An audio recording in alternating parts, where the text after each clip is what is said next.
Hear your Can you hear voice as me? well. Yes, we can hear you well. Hello? Yes, we can hear you, Dr. Khalil. Okay, and can you see my screen? Yes, we can see it perfectly, That's Dr. perfect. Khalil. Okay. So, all of a sudden, it's the 8th Annual Arab International Pediatric and Neonatal Medical Congress. Although this year is virtual, I hope by next year it will not. We will be face to face together as the good old days. We don't know what the new norm will bring to us.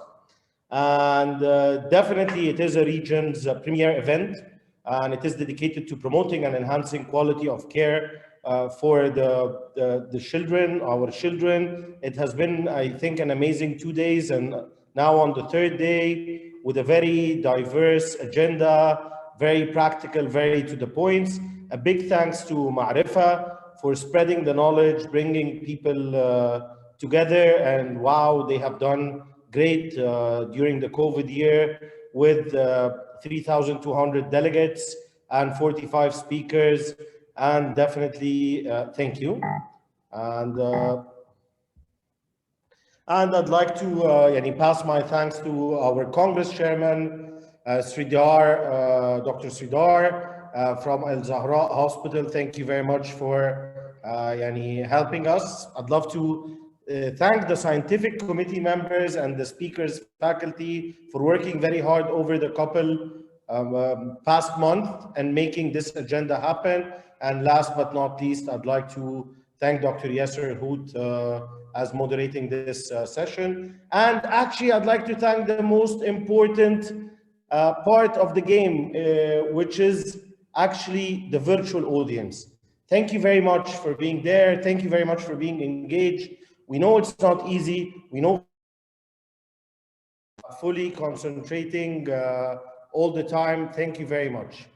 Greetings from Cairo, and looking forward to having you soon, hopefully. And let me jump into my talk. The entrepreneur. An entrepreneur is defined as a person in effective control of a commercial undertaking, one who undertakes a business or an enterprise. The problem is in medical school, we're not taught entrepreneurship, we're not taught business rules, but then we go on and maybe some of us decide to open private practices, and it's not that easy. It's all of a sudden we need to bring business to merge with the art of medicine, and it's not easy. And I think there is a lot of entrepreneurs and doctors combined, that there has been a new word out, which is the docpreneur, or the doctorpreneurs, and they have started a lot of amazing new startups and working. But do they have to start a new startup to become an entrepreneur? No. Actually, every and each single one managing a private practice is an entrepreneur by definition, is trying to create something, is trying to bring innovation in. I'll talk very quickly on mindset, which is the most important thing. Understand the problem you are solving, challenge the status quo, leadership, reinforce a culture of shared goals, measure performance. What is not measured is not actually managed, and understand the patient and the journey. Draw your patient journey, make sure you're taking care of it and you're adding a value to the patient. And develop a business plan, something that we're not used to do, but we will need to do. An entrepreneur is all about vision, knowledge, innovation, enterprise, startup, management, managing risks, taking initiative, challenging the status quo, ownership, and leading a whole team. A person who never made a mistake never tried anything new. Actually, a lot of people don't start innovating or doing something because they're so afraid of failure. And it's not a failure and it's not a mistake. Actually, it's learning. Always, Thomas Edison said, I figured out 1,000 way how not to make the light bulb work. And I figured out how to make it work on the 1,001 time. So this is very important. And it is important and actually to manage the entrepreneurial mindset. It's extremely important to change between can I with a question mark to I can with an exclamation mark to I can with energy. This is very important. And it's all a place in our head. So those who say I can and those who say I cannot, actually both of them are right. What you say to yourself is where you go. It is actually it was a fact that I came across that Formula One drivers are taught the minute they are hitting a wall is to look at the way, and their whole subconscious will make them take the car and move that way. So actually, it's what you think, what you look at, what you target is where you go. And this is extremely important. And it is about the mindset. We tend to have a fixed mindset by education, by upbringing, which is failure is the limit of my abilities. I'm either good at it or I'm not. My abilities are unchanging. I can either do it or I cannot. It's either I'm gifted or I cannot. I don't like to be challenged. It's comfortable in the status quo. My potential is predetermined. And when I'm frustrated, I give up. And feedback and criticisms are personal, and I take it very personal, and I don't want negative feedback. I stick to what I know. This is not the way to go. Actually, the way to go, and by studying people, the best successful people have a growth mindset. Failure is an opportunity to grow. Failure is learning. I can learn to do anything I want. Challenges help me grow. If this day does not challenge me and I'm a better person tomorrow, then it is a big problem. My effort and attitude determine my abilities. Now, I don't have predetermined abilities. I need to work hard for it. Feedback is constructive. Feedback is nature's way of telling me how to improve. I'm inspired by the success of others. I'm not competing, I'm learning and growing. I like to try new things. I like to get out of my comfort zone. A private practice is a business like any other, a medical private practice. Although traditionally it may not have been thought of this way, as a physician, training and education is primarily centered around patient care rather than the business aspect of running a practice. We sometimes think that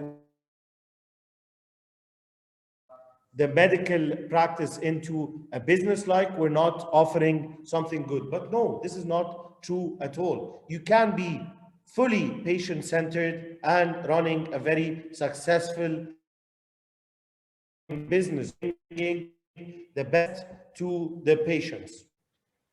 The art of medicine consists in amusing the patient while nature cures the disease. Entrepreneurs do see things differently. And healthcare entrepreneurs or intrapreneurs inside their organizations doing something better, innovating on the patient pathway, helping patients solve their problems, whether through tech or through services or through innovation. This is where really the better practice of medicine happens. Therefore, it can be easy to lose sight of the fact that the fundamental principles of effective operating business still apply to a medical practice. Recognizing this can lead to a better financial outcome, sustainability, better services to patients, and better satisfaction from patients, and better outcome of the disease. And as we said, what you don't measure, you don't manage. So actually your purpose can be improving healthcare condition. And this would be your vision for the entrepreneur you want to be. Definitely, healthcare industry is not the normal industry, and there are many challenges facing it, many regulations, many fears in it. It's becoming increasingly important to apply sound business principles and an entrepreneurial mindset with the problem-solving concept in it. Embracing aspects of entrepreneurship doesn't mean that you need to try to run your practice like an early stage tech with all the chaos. Definitely, we can't afford chaos because this might harm patients, and patient safety comes first. Instead, the focus is on identifying opportunities, what the mindset or characteristic of entrepreneurs can be utilized to help overcome challenges, to improve processes, run a more responsive and innovative practice, help your patients, touch as many lives as you can, and help them take control of their illness, or even better, help them maintain their health and help and emphasize being more in the health uh, business and not the healthcare, waiting for patients to be sick to offer them help. Understanding problems that you are solving and looking for ways to solve it in a better, smarter, faster way. As an entrepreneur, you solve problems, whether it is booking, whether it is finding a place in a hospital, whether it is asking about the best consultant, whether it is managing diabetes, whether it is managing patients' behavior and managing wellness. All this is definitely a way of solving existing problems and offering services in a better, smarter, and faster way. But again, our biggest enemy is ourselves. And it's so easy to stay in the comfort zone. I'm doing what I do, it's safe, it's comfortable, I'm in control, I'm not getting any problems. But great things do not come from comfort zones. Great things come from growth zones. But to reach the growth zone, you need to fall into the valley of fear and you need to learn into the learning zone. Be comfortable with risk and challenge the status quo. Decide to disrupt, decide to shake up, decide to challenge, decide to evolve, decide to change. Do not just take things as they are. Risk is a fundamental part of entrepreneurship and an essential part of the mindset. You need to conquer your fear and you need to move and try to solve and disrupt the status quo. This is extremely important. And this is one of the characteristics of entrepreneurship. Who would have thought that Facebook would have the biggest content and yet they don't own any writers? Airbnb would have the biggest number of rooms without owning a single hotel room.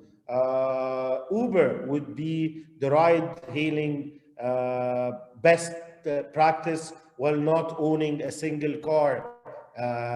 This is what disruption is all about.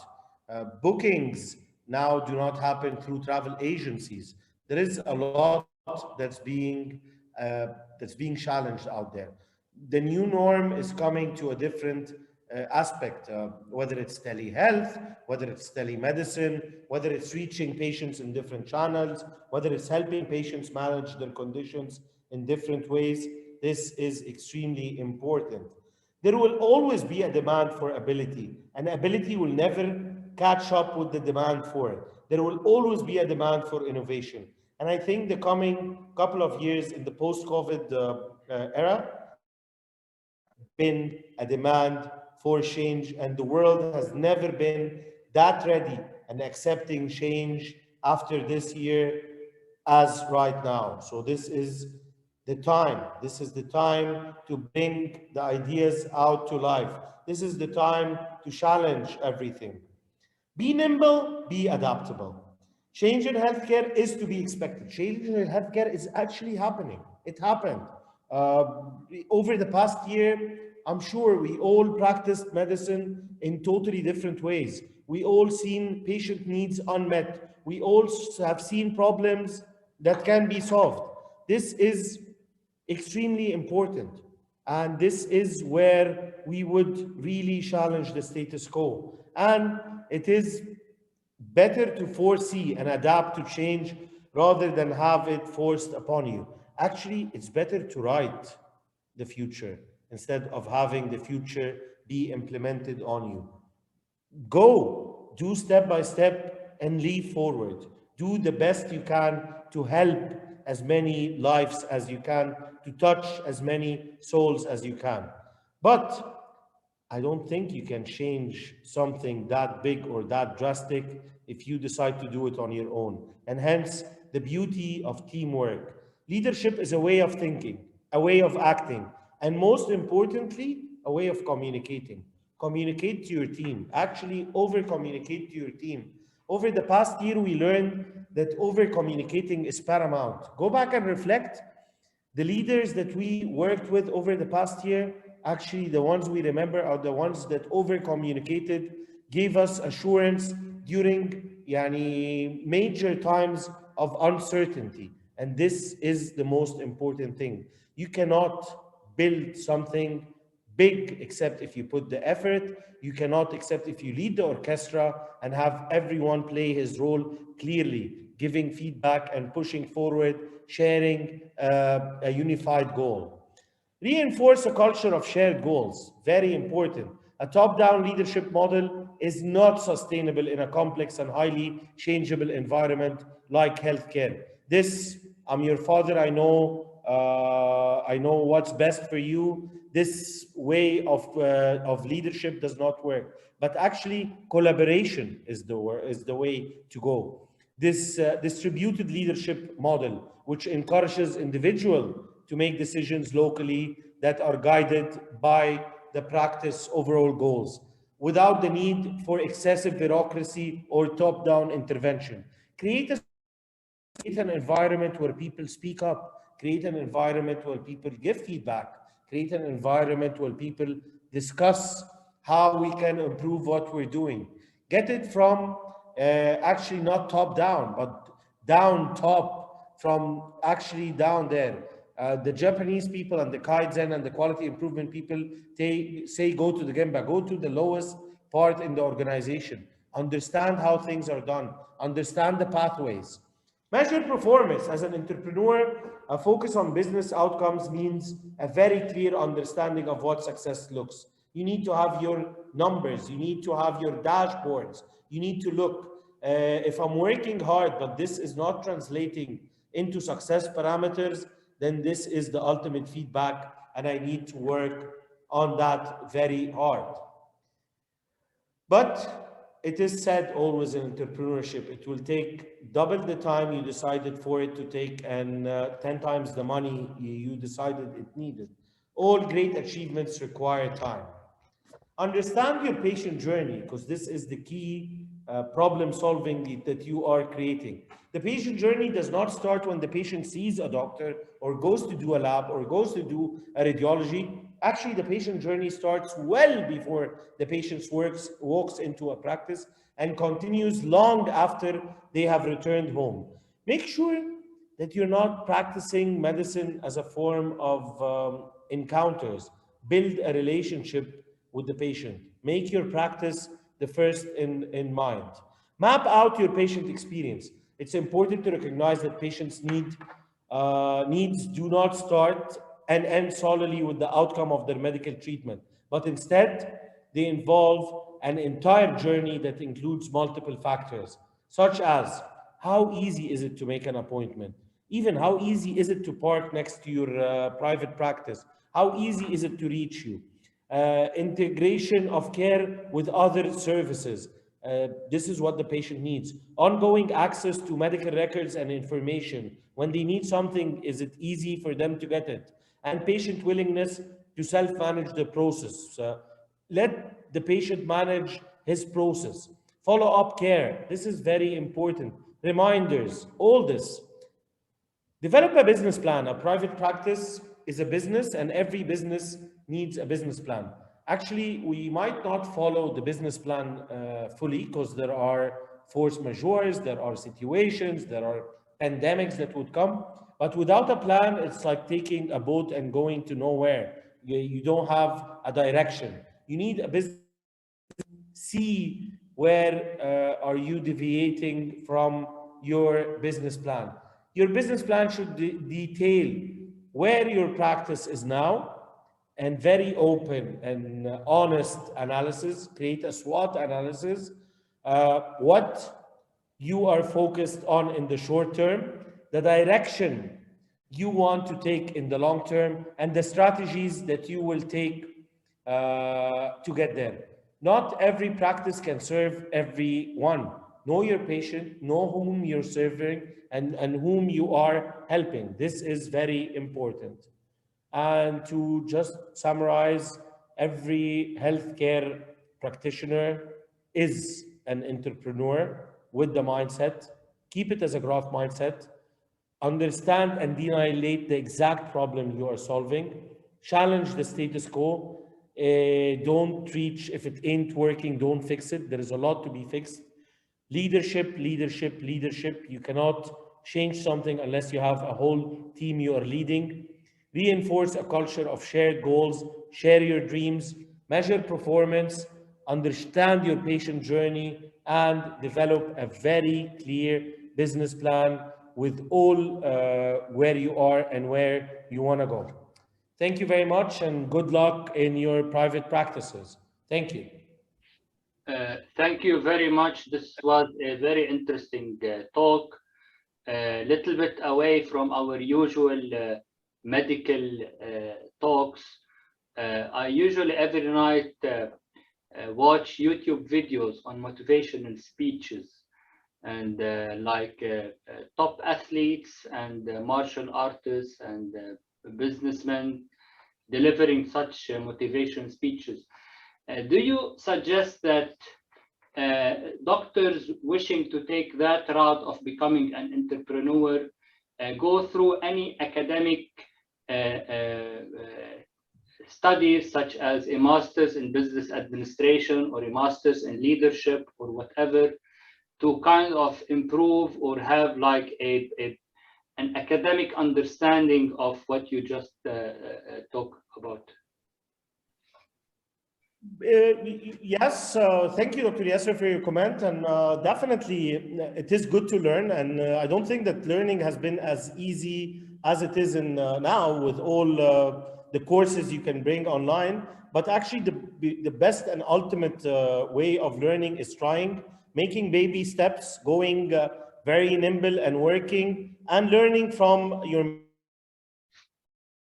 But it's very important to reach a mean viable product, what is called in business language MVP, and this mean viable product is being tested. You can actually decide to do the best solution and create the best app, but if the patients did not use it, it's not, the people are not using it, it's not. I would suggest if you have this, create an entrepreneurial concept inside your hospital or inside your practice. Try to focus on something, and there is a lot of entrepreneur ecosystems out there that will help and actually educate people there. And a lot of medical schools now have entrepreneurship courses inside their curriculum. Any efforts that you develop to teach your students or your med students or your residents what you just preached us? Definitely, yes. We have a leadership academy in my private practice, and I always try to talk to my students about that. I've been trying to bring in some funding to get a full course. I teach a course. It's a short one, but it's an inbuilt in a medical school called New Giza Medical School. I teach entrepreneurship in healthcare, and we try to have an incubator. Medically, we use the word incubator, and also businesses using it to actually nourish new ideas and businesses there. One of the attendees asked, what's your take on healthcare workers engaging in social media entrepreneurship?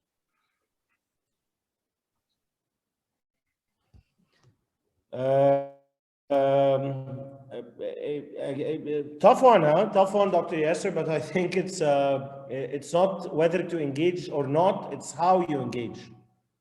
You really need to have your limits.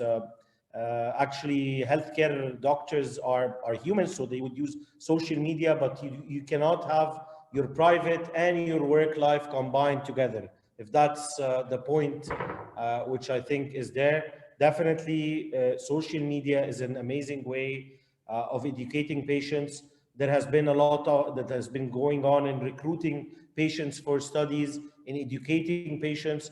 Yet it does come with a price. So we've seen,